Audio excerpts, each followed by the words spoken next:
I teach letters using a multisensory letter table. All of my materials are in a letter bag in order in which I teach them.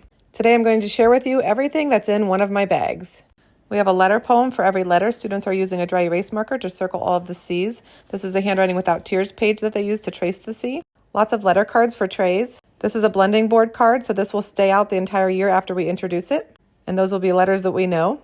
This is a Play-Doh card to form the letter C. A sand tracing card from Lakeshore Learning.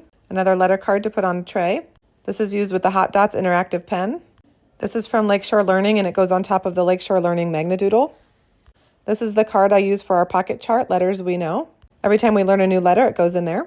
You can sort letter manipulatives or write on the blank one and use clothespins to match the other ones. There's another sand card. Handwriting Without Tears Play-Doh card. I Spy letters with capital and lowercase. You can put magnetic bingo chips, erasers, or color this in. Same thing, you can cover this with mini erasers or magnetic bingo chips, or just use it for a letter card on a tray.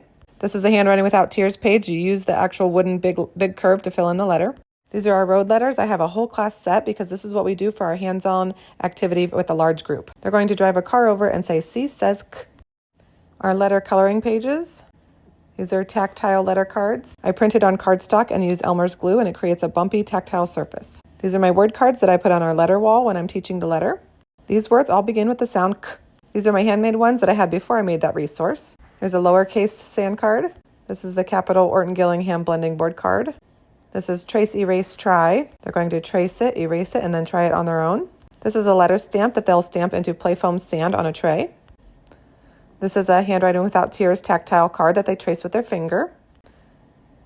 This is another tracing card. This will often be just an extra card on a sand tray. We have a letter C poem with just 4 pieces. It makes the word cake. We have letter tracing stamps. They stamp it and then trace over it. And then, like I said, I do a whole group lesson for each letter. So for the next letter O, we all do trace, erase, try as a whole group. Now these are just my paper resources. I pull out all kinds of Play-Doh, sand, mini erasers, magnetic bingo chips to go along with these multisensory activities.